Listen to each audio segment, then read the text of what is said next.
So, when it was just me living here, my dishwasher was basically a glorified drying rack.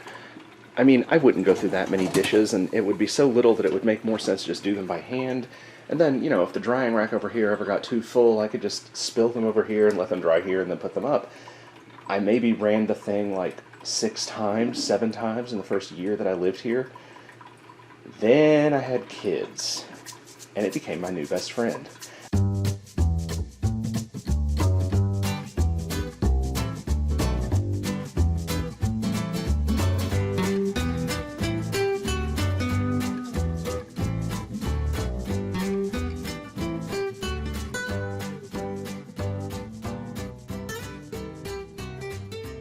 And that became even more true once we ended up with the shelter in place because of the coronavirus, and we are all eating all of our meals here.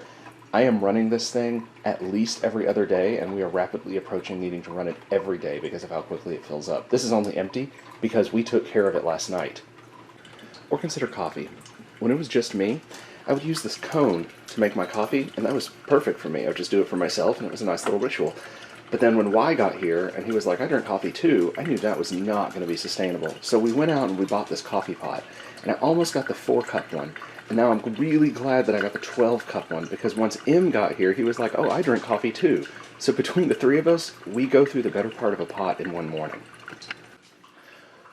Back at Thanksgiving, my old fridge died really abruptly. I came home after visiting family for Thanksgiving and found that there was water all over the floor down here. The freezer was going out completely and everything was starting to melt. So I went out and bought a new fridge, and I remember being in the store and being like, do I want one this big or this big? Is this too much? And I finally decided, let's go ahead and get the larger fridge. And I'm really glad that I did. This is actually not at full capacity because we've been grocery shopping only a week ago, and it's quarantine land and all of that. But still, I have definitely needed all of the space to be able to feed this particular crew, particularly now that we're doing a shelter-in-place thing and, are not supposed to be going out as much. So, yeah, glad that I got the larger size fridge, especially now that I have teenagers. Here we are getting some seeds ready to go put in the garden, which we are redesigning. That, I suppose, is another change with material objects. I'm able to really redesign the garden in a way that will allow for a lot more activity and a lot more really good growing, because I've got guys here who can help me rebuild everything. So these are the stuff we're getting ready to put out there once we finish getting the garden together. So speaking of the garden, here's some of the work that's being done on it. We have taken out the fence that was here, and we're about to be putting in raised beds. So you can see kind of the beginning of the first channel of raised beds right here.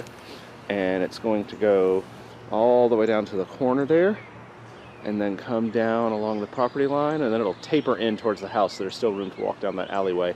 And then we're going to redo all the middle stuff too. But yeah, lots of exciting changes coming soon out here. Something specific to foster parenting. When you're a foster parent, you also have to rethink how you use space, and in particular, certain things have to be locked up. So things like alcohol, medications, and certain cleaning products have to be locked away. I make wine as a hobby, and there was nowhere in the house that I could safely lock it all up except for my closet. So yeah, had to put a lock on the closet to be able to keep doing that hobby. And it's really not even just those things. It's also about how we think about leisure time, too. So you can see, like, we've had to bust out some toys that I haven't touched in years. Actually, this wasn't even mine. I don't remember where this came from, but I was given a lot of toys by a friend. And video games, screen time. Kids really do like their screen time, and I'm sure I probably did, too, when I was that age. I've had to put some limits on it. I limit them to 2 hours a day, which some may think that's too generous, some may think it's too strict, but it's what we do in our household so that they actually get up and do other stuff. There's a lot out there about parenting will change you, and you will have to make certain kinds of adjustments. Totally true. But I guess one thing I never really thought about was how parenting changes your relationship with the material objects.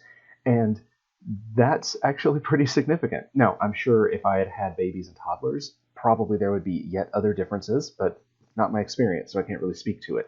But I think definitely having older kids, particularly teenagers, has really changed some very subtle but significant things about how it is I interact with the world around me, particularly just around the house.